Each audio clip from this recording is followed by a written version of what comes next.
Gladhand seals. What are they? How to replace them, and why you should consider carrying some with you. Let's get after it. So what are they? It's a little rubber grommet that attaches to the red and blue gladhands right here.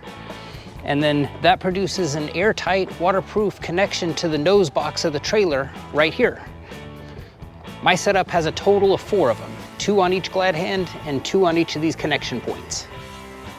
So how to replace them? Keep in mind these are wear and tear parts. You can see here on the connection point for the red line, I am starting to get a little bit of wear here.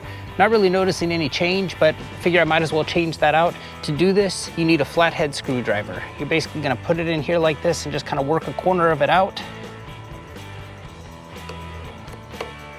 And it will just come out like so. And then the new one is basically just doing the opposite. You're gonna get one end of it in with your fingers, kind of push it in there. And then once you have it worked in there, you're just gonna kind of push the sides in, not too hard. You don't wanna pierce the rubber, but you're just gonna put it in just like so.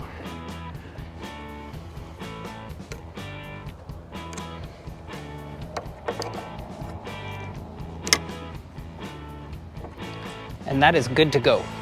So why carry them? Well, they're wear and tear parts. It's just a matter of time before you're gonna need it. And when you do need it, you know, do you wanna go to a truck stop and pay $5, $6 for 2 of them? Or do you wanna plan ahead a little bit and, you know, get 20 or 30 of them off Amazon for 10 bucks? You know, your choice.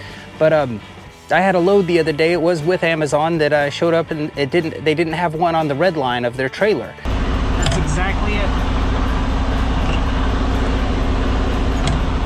It is missing the gladhand seal right there. It felt a little loose when I put it on.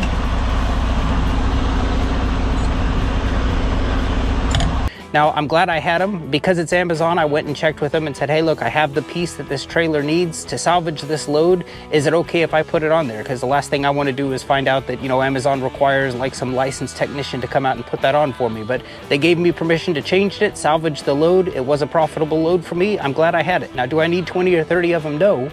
But you know, I also ran into a guy recently who needed one. I had one to spare, and in that moment, I got to look like I knew what I was doing. So it feels good to do stuff like that. Anyway, hope this video serves you well. Thanks for watching. Take care.